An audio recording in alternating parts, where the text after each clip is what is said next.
সম্পূর্ণ ঢাবি একটা সিন্ডিকেট তৈরি করে এই ছাত্র সংগঠন তৈরি করা হয়েছে। কথা হচ্ছে এই গণ-অভ্যুত্থানে ঢাকা ইউনিভার্সিটিতে একজন শহীদ আছে, একজন শহীদ না। দ্বিতীয় কথা, আজকে আমার মা বোনদের উপরে হামলা করা হয়েছে, একজন বোনকে কামড় দেওয়া হয়েছে, একজন বোনকে মারা হয়েছে, বিভিন্নভাবে ব্যাগ টাচ করা হয়েছে। এই যে ঢাকা ব্লকেট এই ব্লকেট কর্মসূচির কারণ হচ্ছে একটা ঘৃণা। ঢাকা এই 16 বছর ফ্যাসিবাদের বিরুদ্ধে আমরা যে রাজনৈতিক অধিকার আমরা ফিরে পেয়েছি, ঢাকা ইউনিভার্সিটি চাচ্ছে ঠিক সেরকম একটা ফ্যাসিবাদ তৈরি করতে। ঢাকা ইউনিভার্সিটি তন্ত্র, এই ঢাকা ইউনিভার্সিটি তন্ত্র ভেঙে দিতে চায় প্রাইভেট ইউনিভার্সিটি ছাত্র। আল্লাহ গজব করবে আপনাদের উপরে, আপনারা কোনোদিনও দেশ সংস্থা করতে পারবেন না।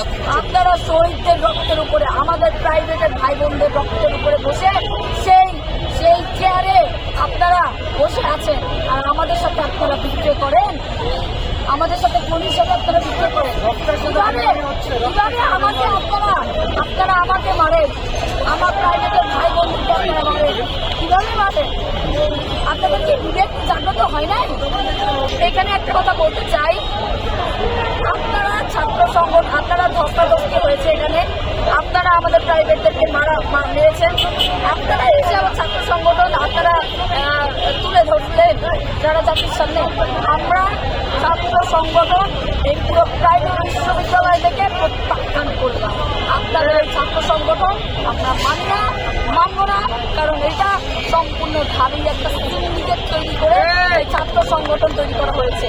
আপনারা কি মনে করেছেন আমরা আমাদের প্রাইভেট, আপনারা আমাদের রক্তের সাথে, আমার প্রাইভেটের ভাইদের রক্তের সাথে বিক্রি করতে পারেন, কিন্তু আমরা করবো না, কারণ আমরা প্রাণ দিয়েছি রাস্তার মধ্যে, আমরা প্রাইভেটরা প্রাণ দিয়েছি।